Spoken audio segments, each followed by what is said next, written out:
Ini kalau terangaken nggih mengke ngantos surat Yasin nih. Ya niki kalau terangno masalah hujjah nggih, masalah napa hujjah dawuh pangeran qul ara'aytum syuraka'akumul ladzina tad'una napa min dunillah terus aruni madza khalaqu minal ardi am lahum syirkun fis samawat. Niku wakaf ya. Terus kata awal lagi am atainahum kitaban fahum ala bayyinatim min. Terus dawuh pangeran malih bal iya itu zalimuna ba'duhum ba'don illa ghurura.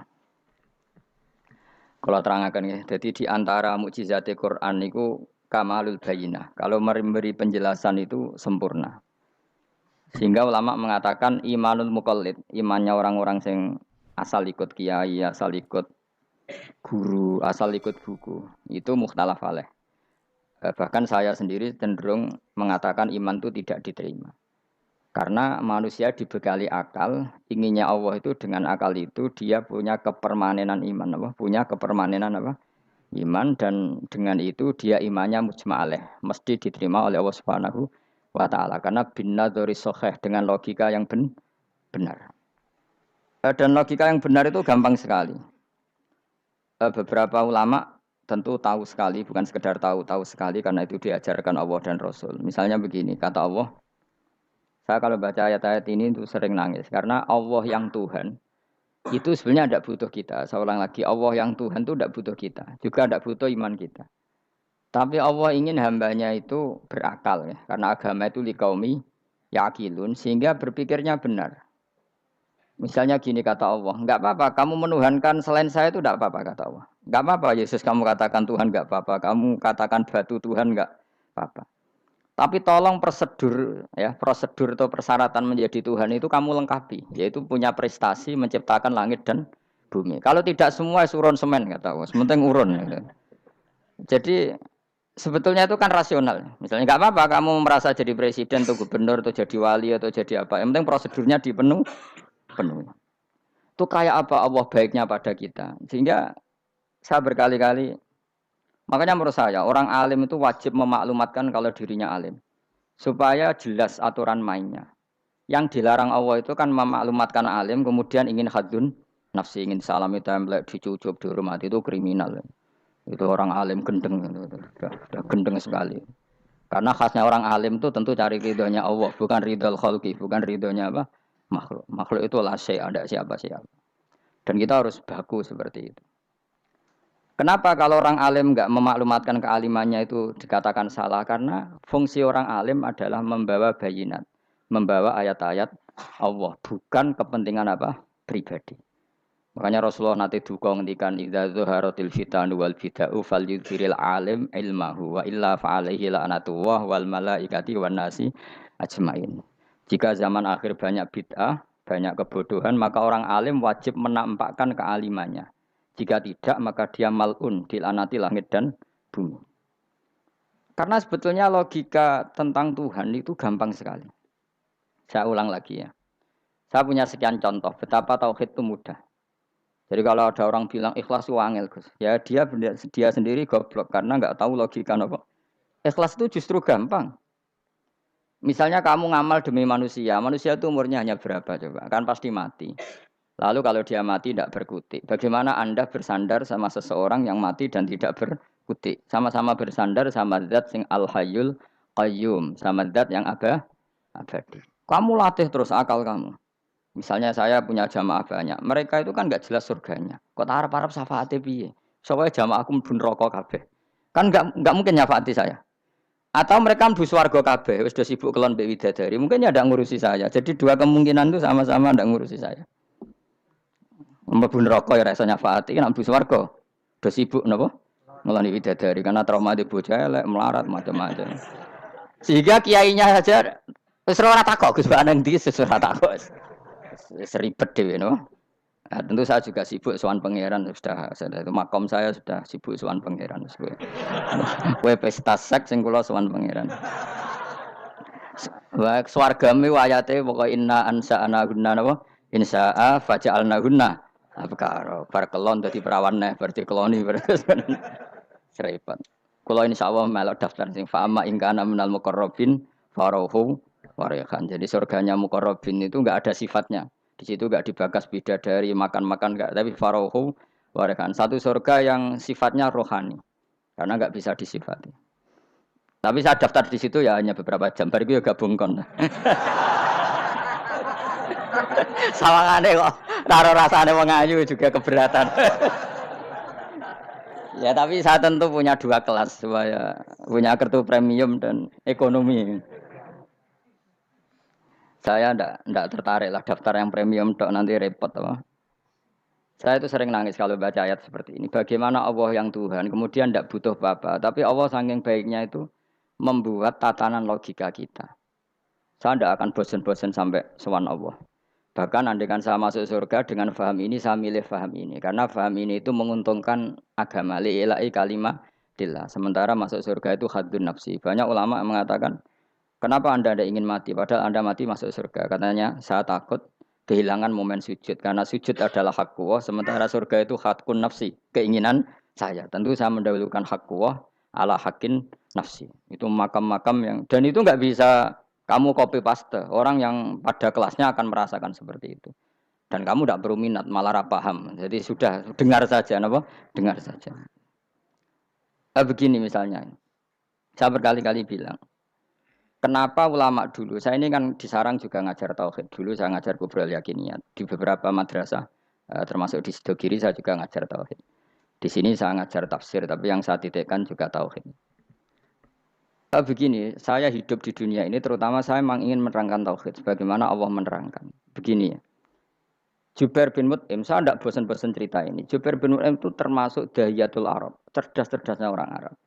Dia ditunjuk sebagai negosiator untuk membebaskan Asra Badrin, tawanan perang Badar yang kalah dan ditawan Rasulullah dan para sahabat. Kemudian harus ditebus dengan uang. Oke, disepakati terus. Singkat cerita Jubair bin Mut'im itu datang ke Madinah. Dulu karena tidak ada hotel, tidak ada penginapan, ya memang nginepnya orang musyrik itu di masjid. Ya sehingga itu lazim saja. Kamu tidak usah jadi liberal kemudian bilang musyrik boleh di masjid, ya tidak perlu seperti itu. Kamu juga tidak perlu goblok mengatakan nggak ada ceritanya orang musyrik ngidam di masjid karena ya ada tarikhnya seperti itu. Jadi tidak perlu goblok ya nggak perlu liberal. Paham ya? Kalau kamu bilang wah, nangono wong musyrik oleh nginep di masjid, kamu liberal. Padahal konteksnya dulu memang nggak ada hotel. Tapi kalau bilang nggak sama sekali juga goblok karena sejarahnya pernah ada. Milih goblok apa liberal? Apa milih jelas? Nggak milih aja, ngaco aja. 01 apa 02 apa 00? milih mana? Goblok, liberal, nggak milih. Nah, ketika Jubair bin Mut'im itu datang, dilalah Nabi itu sholat maghrib ngimami. Nabi baca surat Wattur wa kitabim mastur fi rabbim mansur wal baitil ma'mur. Kemudian di pertengahan surat At-Tur itu kan ada ayat yang menurut saya itu sangat bagus. Sehingga di kamar saya, di rumah saya itu tak figur ayat itu. Bahwa kita harus dilatih berpikir. Kata Allah memulai argumentasinya, am khuliqu min ghairi syai'in. Apakah kejadian alam raya ini seisinya tentu diciptakan tanpa sebab? Misalnya begini, alam raya ini kata orang nihilisme atau komunis atau orang-orang paham nihilisme. Itu kan dimulai dari ketiadaan. Logika ini kan goblok sekali. Berarti kalau alam ini kadung wujud, kamu kan tahu kan langit bumi sekarang kan wujud. Ya, langit bumi sekarang kan jelas wujud. Berarti logikanya adalah al-adamu yakhluqu makhlukon. Sesuatu yang enggak ada menciptakan sesuatu yang itu kan aneh. Di mana-mana al-adam ketiadaan itu tidak mungkin yakhluqu syai'an atau yu'athiru syai'an. Di mana-mana ketiadaan itu tidak mungkin mengefeki sesuatu yang ada. Wong kamu sebut tidak ada itu berarti tidak mungkin bisa berbuat apa-apa. Karena namanya tidak ada. Sekarang alam raya ini dimulai dari ketiadaan. Terus kamu simpulkan sesuatu yang enggak ada menciptakan yang ada. Itu gendeng apa enggak? Oh ya gendeng sarap itu. Orang usah dipateni wong gendeng Subarno nggak mati dewi. Jadi makanya Quran menanyakan mereka, am khuliqu min ghairi syai'in. Apa alam yang kadung wujud ini kemudian disebabkan oleh sesuatu yang tidak ada? Lalu kalau sesuatu yang ada pasti diwujudkan oleh yang ada. Nah, karena yang ada ini pencipta harus berstatus super. Nah, super ini oleh ulama disebut wajibil wujud. Maka Allah bersifat super, wujud yang paling prima, yang kausa prima. Karena pencipta tentu kelasnya harus di atas yang diciptakan. Makanya disebut ulama dulu nyebut Allah itu apa? Wajibil wujud. Karena pencipta tentu lebih dahulu, maka harus disifati awal atau kodim, apa? Awal atau kodim. Kayak apa Allah mendidik kita? Am khuliqu min ghairi syai'in. Terus Allah bilang gini, ya enggak apa-apa, yang menciptakan enggak saya, enggak apa-apa kata Allah. Tapi amhumul khaliqun, kamu saja yang menciptakan, enggak apa-apa. Tapi syaratnya kalian juga harus merasa pernah ikut menciptakan langit bumi. Am khalaqus samawati wal ardh. Jadi, enggak apa-apa kamu merasa Tuhan, enggak apa-apa. Yang penting kamu merasa ikut nembok langit, ikut ngecor apa? Langit. Ya pokoknya ikut bikin.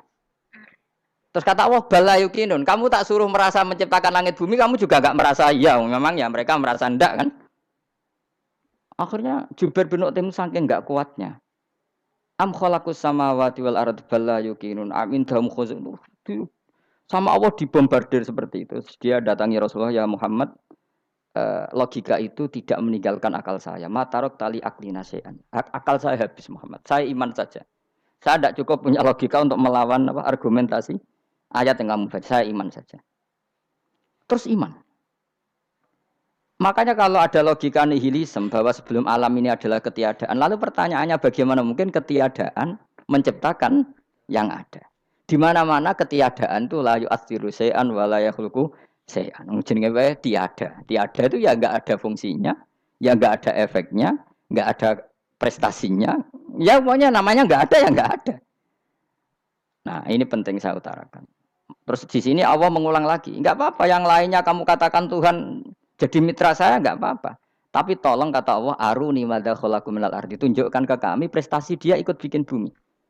Kita tahu misalnya Yesus, Isa lahir di bumi. Bumi sama Yesus dulu mana?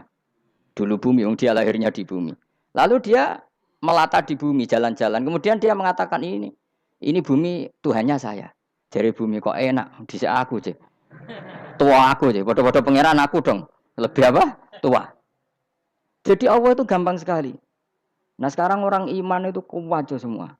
Makanya ndak wali-wali. Imane mbek Allah taklid, njaluke aneh-aneh, njuk bojo ayu, sugih, jabatan.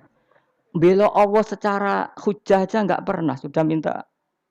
Makanya kita ini hidup di zaman yang saraf massal. Lho kula nu njaluk pangeran akeh-akeh kuwi, coba kamu bela Tuhan tuh pernah bela apa? Bela Tuhan tuh gampang dengan argumentasi al-hujjah yang supaya agama ini tamkin fil ard, benar-benar mapan dalam logika. Yaitu tadi di mana-mana yang namanya sebab itu amrun wujudiyun, di mana-mana sebab itu sesuatunya harus wujud. Paling tidak kita sudah menolak nihilisme. Apa? Nah, nihilisme.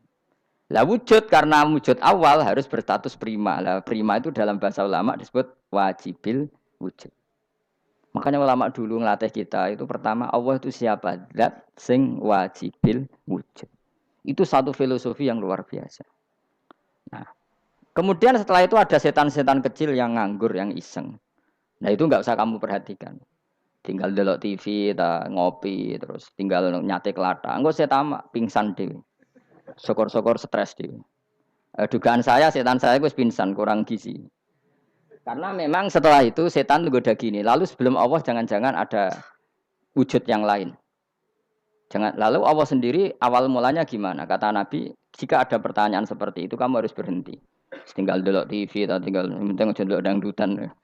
Ya kalau kepeksa ora apa-apa, kelasem ae. Saya tidak menghalalkan tapi kan sudah kamu lakukan.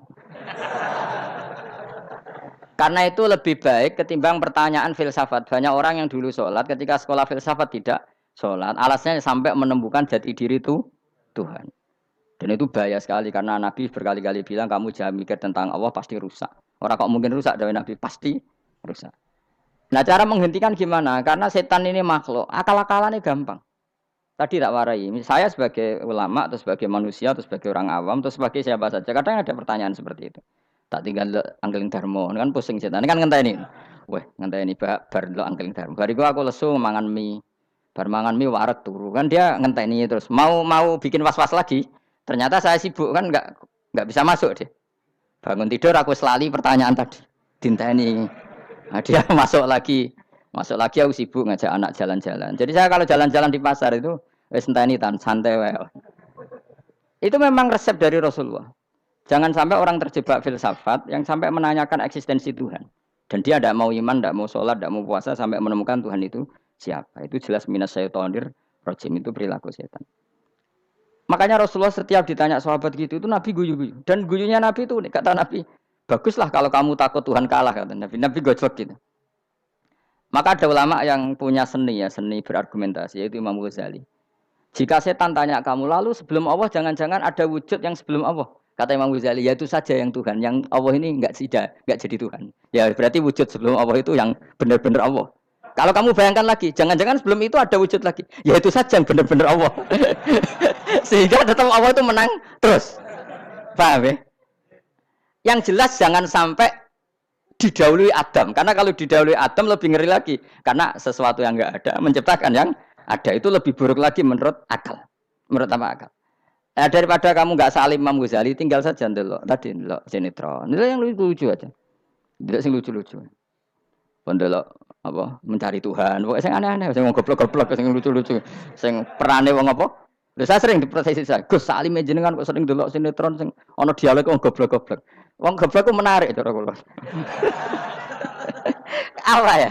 Cara pandang itu di luar dugaan saya karena kalau berkali-kali loh kalah wong goblok.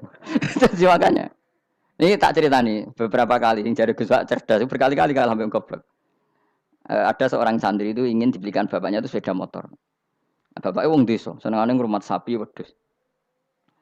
Lah menurut saya ya orang tuanya itu mampu lah, sangat mampu untuk beli itu. Pak mbok ditukokno mawon wong sepeda motor. Kata bapaknya, "Anakku nu jog mondok tak goblok, Gus." Wong njaluk kok sepeda motor, njaluk mobil ora ya goblok. Lah kok goblok, Pak?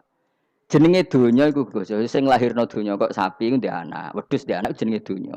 Di mana-mana jenenge donya sing lahirno donya. Iki donya kok mangan donya. Mereka motor iku kan tuku bensin, mobil. Iku cara dekne iku goblok Gus. Batin berarti kabeh kiai goblok perkarane tuku donya sing ngentekno donya. Cara dekne donya iku sing lahirno donya. Batin kok pinter iki batin. Untungnya saya ini ulama ya, ahli tafsir ya malu. Sebenarnya kalah itu ya malu. Tapi saya sebagai orang objektif fair, itu teori benar apa? Jadi donya iku ya sing lahirno donya. Donya kok mangan donya iku goblok. Untungnya dia dengan saya itu jaraknya 5 kilo 7 kilo karena 7 kilo. Lala dia diterkon sepeda motor, tapi tetap mau kalah. Pak, nanti jalan kaki saja. Karena kalau pakai motor ini kegoblokan kata saya. Terus mendingan nih, loh Gus mau kalah tadi.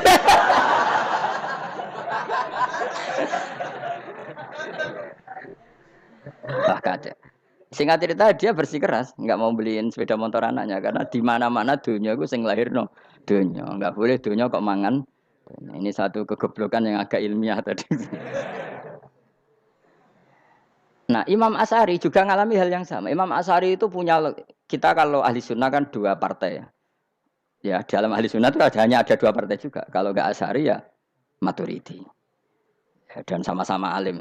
Ya kalau terpaut ya paling 5%, 7% ya, kealimannya Asy'ari dan Maturidi.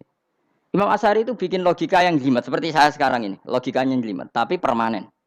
Jadi yang saya ajarkan tadi itu logika yang jelimet tapi apa? Permanen. Karena tadi alam raya ini kadung wujud. Kalau kadung wujud pasti pewujudnya yang menciptakan wujud pasti adalah kewujudan. Karena al-adam la yu'athiru syai'an. Di mana-mana kenihilan tidak yu'athiru syai'an. Ya sepakat ya, gampang kan? Tentu wujud ini prima disebut wajibil wujud. Lalu Imam Asy'ari itu bersikeras. Kalau imanul muqall itu tidak diterima. Terus banyak yang keberatan ulama, tapi Nabi nyatanya yaktafi bi imanil a'rab al khalina anin nadzur. Nabi nyatanya mencukupkan imannya orang-orang Bedui yang mereka itu kayaknya tidak bisa mikir. Ya, Nabi yaktafi bi imanil a'rab itu wong desa al khalina anin nadzur yang mereka itu tidak bisa apa? Berpikir. Singkat cerita Imam Asy'ari survei. Coba ayo kita tanya orang-orang kampung. Ternyata kegoblokan orang kampung itu ya ilmiah, masyhur itu. Imam Asy'ari saja harus belajar dari wong awam, wong goblok-goblok. Kita kok ingin ya Badawi bima araf tarobak. Kowe kok iman be Allah itu bima araf tarobak. Lalu kamu tahu Tuhan kamu atas nama apa? Dengan logika apa? Jawabnya enak ya. Al-ba'ratu tadullu alal ba'ir wa asharul aqdam yadullu alal masir. Angger ana tletong ya ana ontane. Angger ana bekas delamaane wong ya ana sing bar liwat. Jadi misalnya ada bekas teracak anjing, berarti anjing habis liwat. Ada bekas apa ular ya berarti ular harus liwat. Ada bekas teracak manusia ya berarti manusia habis liwat. La wa hadzal alam asarun min asari kudratillah. Alam iki bekas, mesti ono sing gawe. Jadi Mas Ari pinter juga, mesti logikanya gak jelimet tapi agar ono tletong, ono sapine. Ono teracake wong berarti ono sing bar liwat. Dia ngomong gampang wa asarul aqdam ya dulu alal masir. Nah, terus Imam Asy'ari habis itu ngendikan, ya sudahlah dengan logika apa saja. Meskipun karena Zori Hadal Arabi sebagaimana cara berpikir Bedui ini, sementing ada nazar. Apa ada nazar. Ya nazar apa saja. Misalnya orang ahli matematika mungkin bilang angka dimulai dari 1. 0 itu akal-akalane Khawarizm. Mereka ini kebingungan nulis 10. Tapi tetap angka itu dimulai dari 1. Kalau misalnya 1 untuk mecah kesulitan ya harus dimulai 0,1. Tidak bisa 0 tok. Jadi 0 dulu itu untuk mematahkan kalau jumlah itu tidak sampai 1. Tapi faktanya jumlah itu kan pasti 1 karena dimulai dari wajibil wujud. Khawarizm itu ya pintar matematika. Saya juga punya ilmu hisamnya Khawarizm. Itu kan dia karena kebingungan angka pecah. Misalnya 1 tidak sampai 2. Mau tidak mau harus ditulis 1,5 misalnya. Paham ya? Lalu kalau sebelum 1, tetap dia harus 0,5. Lalu hakikat 0,5 itu kan bagian dari wujud apa bagian dari Adam? Tetap bagian dari wujud. Jadi 0,5 itu kan khayal kuliah. Tak warai ya. Mungkin saya ada ahli matematika lawang kampus, tapi saya tahu Kang, ala Islam itu lebih gampang. Misalnya gini, sesuatu itu kadang kamu putuskan itu satuannya 1. Tentu ketika separuh kamu katakan baru separuh. Tapi sebetulnya ketika satuan itu kamu katakan 10, yang separuh itu sudah 5. Itu kan terserah sing bagi, no? Terserah sing bagi. Ya iya dong, misalnya 1 juta,5. 5-nya artinya apa coba? 500.000 kan. Sekarang kalau 100.000, 5,5-nya jadi berapa? 50. Kalau 1,5 jadi. Nah itu kan terserah satuannya apa? Tapi tetap dari 0,5 itu tetap menunjuk sesuatu yang wujud. Yaitu 5-nya sebetulnya apa? 5 yang separuh tadi. Paham sih kalau maksud? Tetap nggak bisa sesuatu dimulai dari apa? 0. Nah, makanya kata Abdul Hamid Khan kalau dalam mendidik tauhid, itu gampang saja tadi. Alam raya ini kadung maujud, kalau kadung maujud pasti disebabkan oleh sesuatu yang wujud. Karena wujud pencipta harus berstatus prima. Lah prima ini atau premium ini kita sifati wajibil wujud. Atau kamu katakan apalah kausa prima atau musabibul asbab. Nah kelirunya kita dalam berislam itu, kritiknya para ulama, kita ini nyebut Allah dulu baru menceritakan status Allah. Kalau zaman Nabi itu dibalik. Status wajibil wujud itu kita terangkan dulu, baru yang oleh Islam itu namanya Allah. Paham ya? Kan beda, misalnya gini logikanya gini, kamu ketemu orang ateis, saya ulang lagi, kamu ketemu orang ateis, terus kamu ditanya, lalu alam ini yang menciptakan siapa? Allah Jalla Jalaluh. Mesti kan tanya, man huwa Allah, Allah itu siapa? Kalau dulu Islam mengajarkan enggak gitu, surat pertama turun apa coba? Iqra. Iqra itu enggak nyebut kata Allah, Iqra bismi rabbika. Rabbika itu siapa? Alladzi khalaq. Sebutlah nama Tuhan. Yang berhak menyandang Tuhan adalah zat yang pencipta. Itu tidak ada kata Allah. Di surat Mudatsir, surat kedua. Ya ayyuhal mudatsir kum fa'anzir wa rabbaka fakabbir. Bukan Allah fakabbir, wa rabbaka fakabbir. Sehingga cara berpikir gini dibalik. Sebutlah Tuhan kamu. Tuhan itu siapa? Yang berstatus Tuhan adalah zat yang berstatus pencipta. Nah, lalu pencipta ini oleh Islam dinamai Allah. Kalau orang ateis kamu langsung bilang Allah, man huwa Allah. Berarti pertanyaannya Allah itu siapa? Lalu kamu jelaskan Allah adalah pencipta. Allah adalah wajibil wujud. Tentu lebih gampang kamu terangkan. Makanya Al-Qur'an nerangkan amkhuliqu min ghairi syai'in. Manane saya di sini manane ya Allah. Apa? Allah. Apakah mereka diciptakan tanpa pencipta? Tentu setelah Islam tahu itu namanya siapa? Allah. Paham ya? Pulau balen malih. Jadi sebetulnya Quran tuh ngajari kita itu ilmu mantek yang luar biasa. Misalnya ya Yuhanna su'budu siapa? Rabbakumul ladzi khalaqakum walladzina min qablikum. Sembahlah Tuhan. Tuhan itu siapa? Pencipta kamu dan pencipta orang-orang sebelum kamu. Lalu Tuhan ini oleh Islam dinamai Allah. Tapi kalau langsung kamu bilang ke orang ateis atau orang Uni Soviet, Allah itu Tuhan. Allah itu siapa? Sebab itu di beberapa ayat dijelaskan dulu status Allah, sifatnya Allah, keakhasan Tuhan. Yang dikatakan Tuhan adalah zat pencipta. Kalau tidak pencipta berarti tidak Tuhan. Sekarang Yesus pencipta bumi apa enggak? Enggak, karena dia lahir sudah di bumi. Begitu juga Fir'aun. Fir'aun itu kalah telak sama Nabi Musa gara-gara logika ini. Ketika Nabi Musa ditanya Fir'aun, "Wama Rabbul Alamin?" Lalu Tuhan itu siapa? Kata Musa, Rabbus samawati wal ardi, yang menuhani langit dan bumi. Jadi Fir'aun, "Enggak, ma'alim tulakum min ilahin wairi." Saya jalan-jalan kemana-mana yang dikatakan Tuhan oleh masyarakat saya. Nah, kurang ajar Fir'aun. Terus kata Musa, "Ya Tuhanku yang di langit." Terus manggil Haman Mesir, "Ya Haman ibn Ili sorhalla ali abluhul asbab samawati fa'atoli ila ilahi Musa." Haman, bikinan saya piramida yang tinggi. Aku akan lihat Tuhannya Musa. Ada enggak di sana? Padahal misalnya munggah tenan yang pangeran ra iso didelok kan repot Nabi Musa. Wah, parah ya. Nggak piramida nginceng pangeran tetep ketok kan. Akhirnya Musa pakai logika. Ya sudah gini saja. Rabbukum wa rabbu abaikumul awwalin. Yang menuhani nenek moyang kamu yang dulu-dulu. Oh itu langsung fabuhita Fir'aun. Fir'aun tuh kaget sekaget-kagetnya.